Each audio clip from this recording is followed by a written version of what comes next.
Let's start this thing up in 3, 2, 1. Hey folks, this is Empyrean, and I've got Omar with me. We're gonna cover the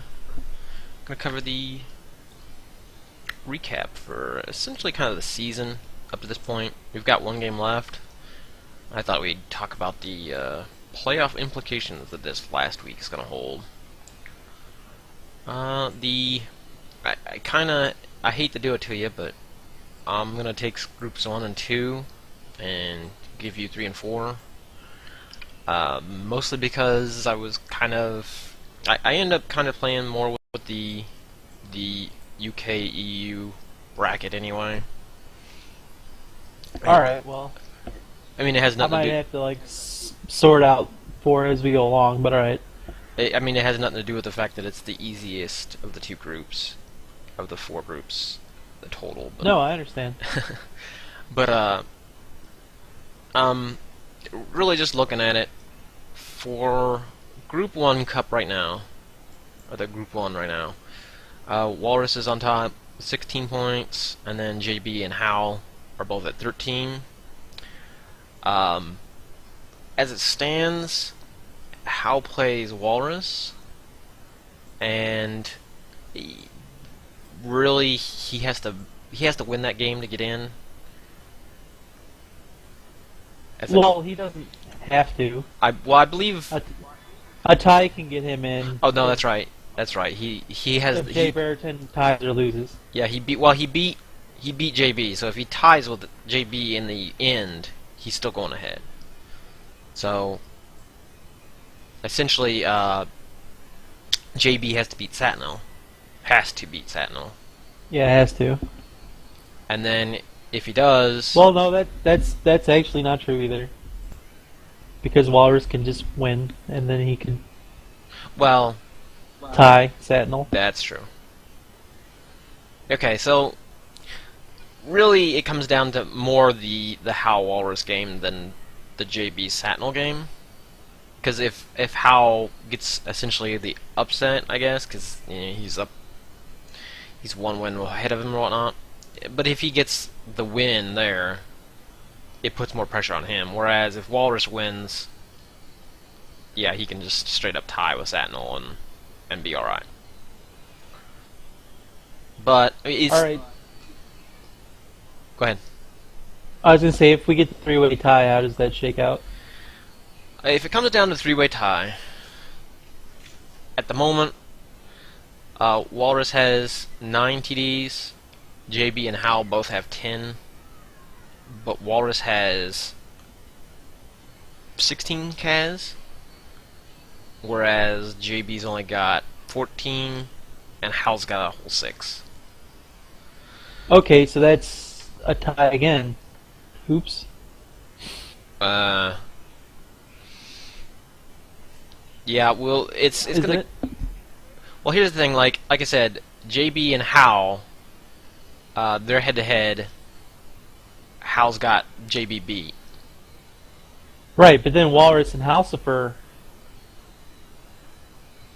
tied their match, correct? Yeah. And then they would have the same points on TDs and half casualties, wouldn't they? So I guess we're coin flipping at that point. Walrus would still have more overall like TD CAS points than Hal would. Oh, he would? Okay. Because Hal's only got 1 more TD than Walrus, but Walrus has 10 more casualties than he does. Oh, okay, so it's Brereton and Walrus who have the same, but that doesn't matter, because... Yeah. Well, no, what did Brereton and Walrus do? Do what now? Oh, they tied in week 1, so... Yeah. So really, it's a little convoluted, but I mean, it still comes down to the Walrus Halcifer game. I mean, after that, It does, yeah. if Halcifer wins, Jay Brereton can still beat Satnel, and then it becomes a 3-way tie, and then it comes down to just us iron out numbers. Is it likely? Yeah, so Halsifer can like drive his own destiny Yeah. by winning. Sentinel out of Unless it. something funny happens with the numbers. Yeah, Sentinel's out of it, but he can still play spoiler and can still like if Jay Barrington. Well, I guess it's still Yeah. it comes down to the Hal Walrus game, but And he would still have a special place in our heart for going 4-0 despite taking over a team yeah, that definitely was behind. that would be like rookie of the season, I guess. The newcomer Best surprise hit. replacement. Yeah. For Group 2, there's not a lot to talk about. Yeah, it's just Yeah, the only two that you are gotta win to mathematically get in first, or else Robin's in first. yeah, the only two that are mathematically in it are me and Robin. Unfortunately, Altissa got a tie this week. If he had won, then things would be a little bit different, and there'd still be sort of a three-way at the top to see who goes on. But there, right now, it's just me and Robin, and the game pretty much just decides essentially the brackets. Whoever wins is going to end up being the first and playing the second from Group 1. Whoever loses is going to be the second and play the number 1 from Group 1. Which, again, we don't know who those are just yet, but we'll know by the end of this week. It'll be one of the three: Walrus, JB, or Hal. Outside of that, Groups 1 and 2, pretty unexciting compared to the Groups 3 and 4 standings. Just looking at them, there's still, what? Yes, in Group 3 we have 5 people who can still make the playoffs. Yeah, just from looking at the numbers, it's still real close. Alright, just to go through some of the scenarios. Obviously, alright, so next week we have Panda versus Omar. So if Omar wins, which is me, I'll have 13 points, which gives me a shot. And then we have Friar Tuck versus Metroid, doesn't matter. Shovel Robot versus Zodrock is very important. If Zodrock wins, he would be at 13. And he would have a shot. And if Shovel Robot wins, he would be in. Like, he'd be safely in. And then Fake Life versus Spider. If Fake wins, he's safely in. And if Spider wins, he has a chance depending on convoluted circumstances. So it essentially comes down to numbers at that point.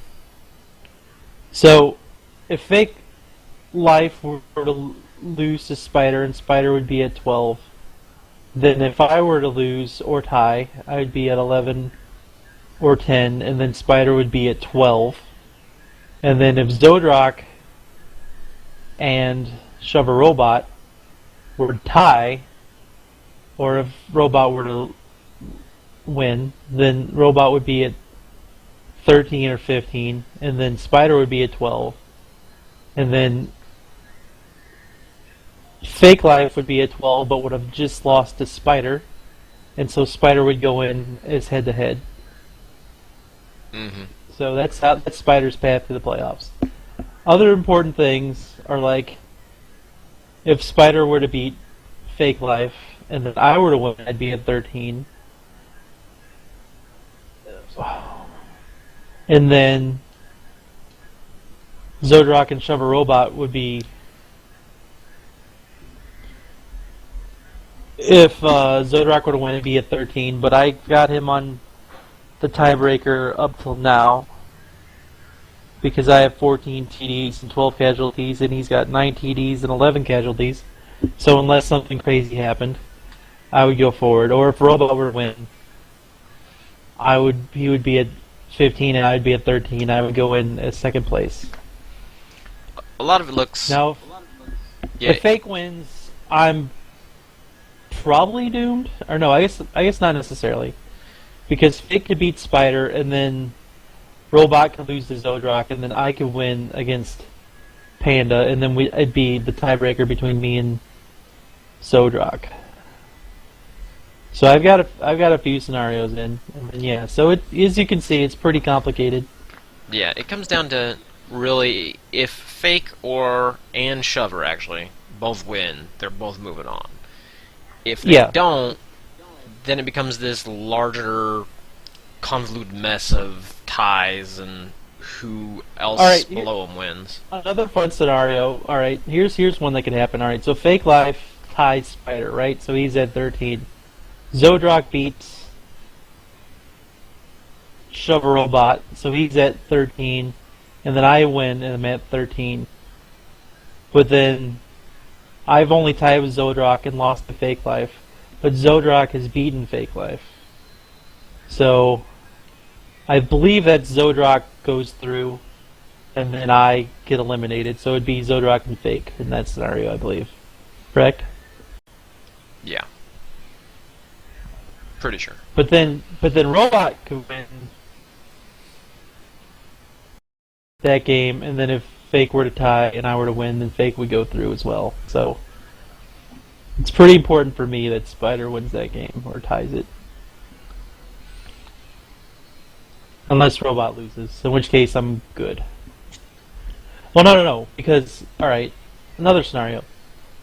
I could also live with a tie by Robot against Zodrock, because that would put him at 13, and then if Spider were to lose, Fake would have 15 and go forward, but I would be tied with Robot. Or no, I would be tied with Robot at 13. And Dark would have 11 and be eliminated. But I'd be tied with Robot, and I have the tiebreaker on Robot. So then I would go through. So yeah, it's fun times in Group 3, for sure. Yeah, Group 3 and Group 4 are both kind of this sort of mess, to where it comes down to this long chain of who beats who ties, who has the head-to-head against the other person. Yeah, so basically, Fake Life and Robot have their fate in their hands. So Right. if they just went through, then it's boring, and then they would be... I'm almost certain that Robot would... Well, no, I guess not necessarily. It'd be interesting who would go be first and second between them, because they both are pretty close. Robot's kind of behind in casualties, though. He's got 16 TDs and 4 casualties, while Fake Life has 14 TDs and 8 casualties. So I guess he's got them... So yeah, it'd be 17 points versus... No, I guess Robot's actually ahead by a point as far as the formula. So then a lot of it still comes... Everything comes down to this last game, pretty much. It does, yeah. For most of that group. And this looks like the same for Group 4, too. Yeah, I've obviously hadn't studied Group 4 as closely coming into this broadcast, but, alright, we have Heron Rules at 12, BMG, Jellyfish Sushi, or BMG at 11, Jellyfish and Largalith at 10, and then Evil Urchins at 9. Can he make it? I think he might be able to. I mean, obviously he can get to 12 and tie. Alright, so what's the matchups? Alright, so we have BMG versus Largalith. So that'd be the 11 versus the 10. So if BMG wins, he'd be at 14 and safe? Yes. Yeah. He would be safe. Yeah. And if Largalith wins, he'd be at 13. And then... He would probably... Who knows? Alright. He would probably be Alright, so safe unless Jellyfish wins, too. Alright, Jellyfish plays Urchin, so Jellyfish could win, and then they would be at 13. And then Urchin could win, and he'd be at 12, tying Heron Rules.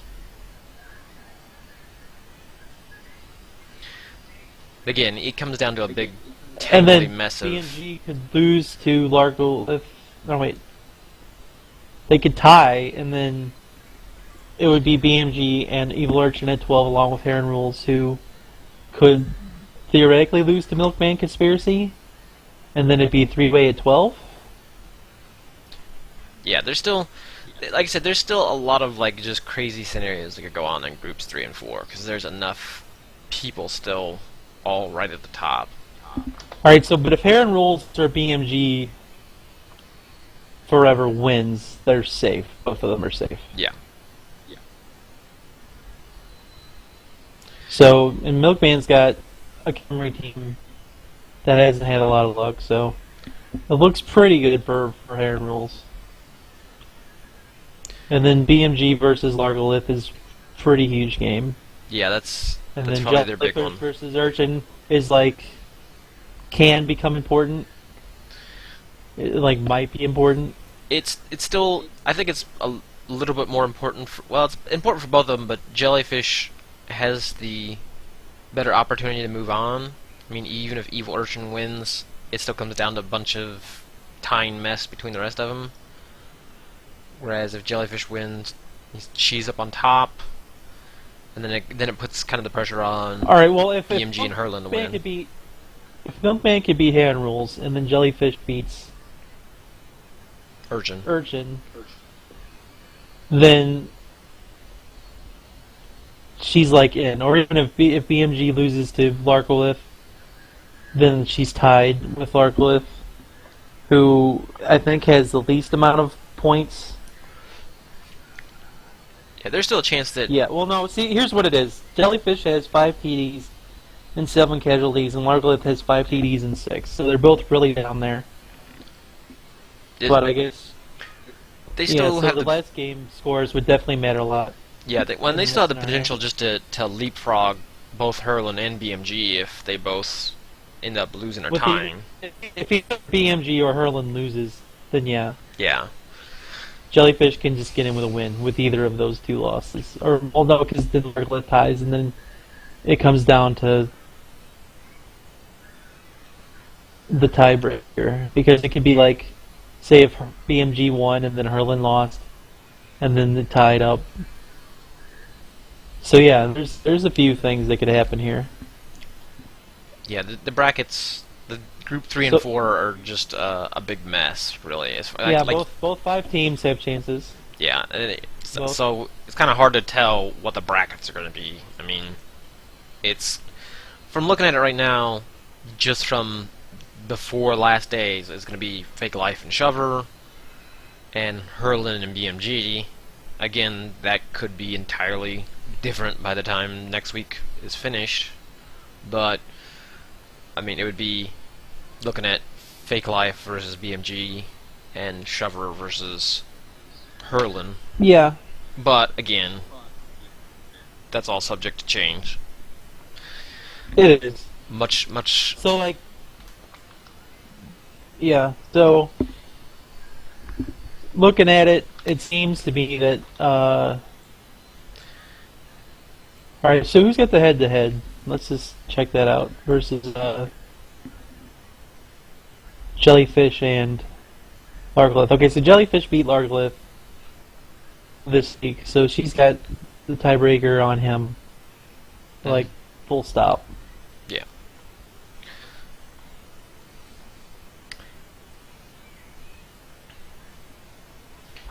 So, I think, like, if you were to eliminate 2 people out of each group, as far as the numbers go, I think,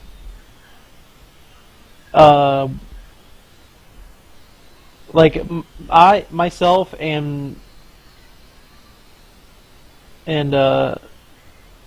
Sushi, like, if we win, then we've got good tiebreakers versus some key people.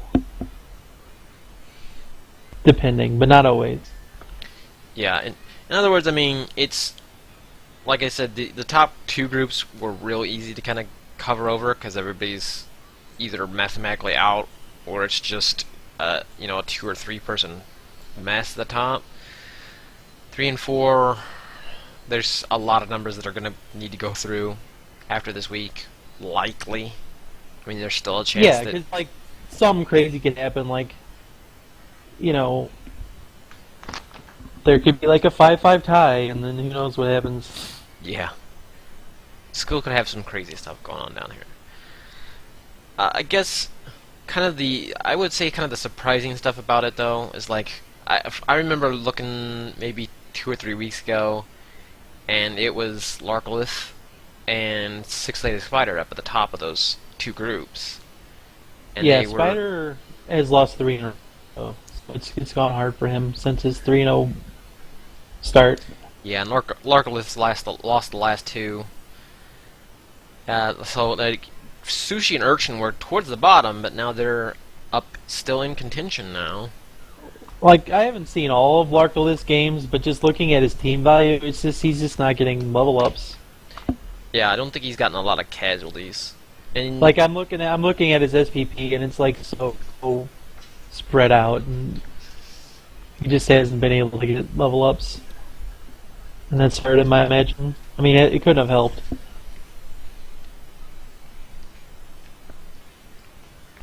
And then Spider has just been getting vampired. He chose the team, and it's decided that his luck has run out. yeah, it worked out actually pretty well in the Like beginning. speaking last game's week, definitely he was missing lusts and other things, and got some blitzes against him, and yeah. So now he finds himself in this predicament, but he's still in it. Yeah. So right now, like I said, we're kind of just looking at those scenarios.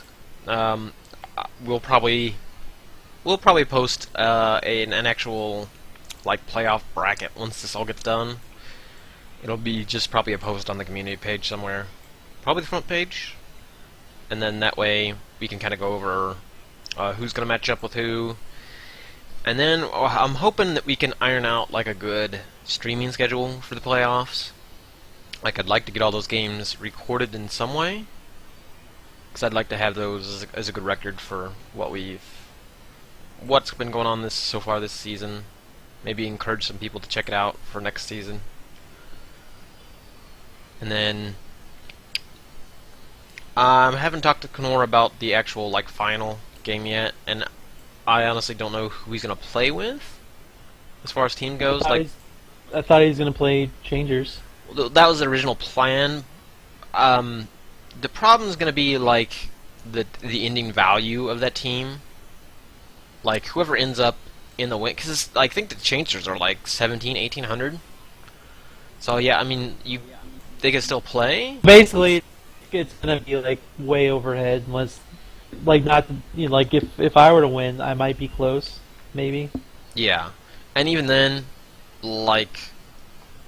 Even your team doesn't quite have I mean, I think his guys are like 1,800, but he's got injuries and stuff. So he's got guys that are like levels 5 and 6, as opposed to like I think there's only a handful of us that have like a level 3. So it's gonna be something we have to iron out. I'll talk to him about it once we actually know who's gonna be the final. Because that way we can kind of tell what the team value difference is going to be, and because it might not be as entertaining to have like a 1,300 go up against an 1,800 at all. So, but I'm sure he's probably got some teams hanging around that he can play. But again, stuff we'll iron out once we figure the playoffs out, and the playoffs should be next week. Hopefully, I'm not sure we'll get to the playoffs starting next weekend, but we will at least know the playoff outcomes. Yeah, I'm sure that most of the playoff implicated games will probably be played early because people will be excited, unless like Spider and Fake Life are gonna wait till Friday to do it again. I don't know. Possibly. We might have a few games waiting until the weekend, but like I said, we've kind of fallen a little bit behind. We will just probably wait.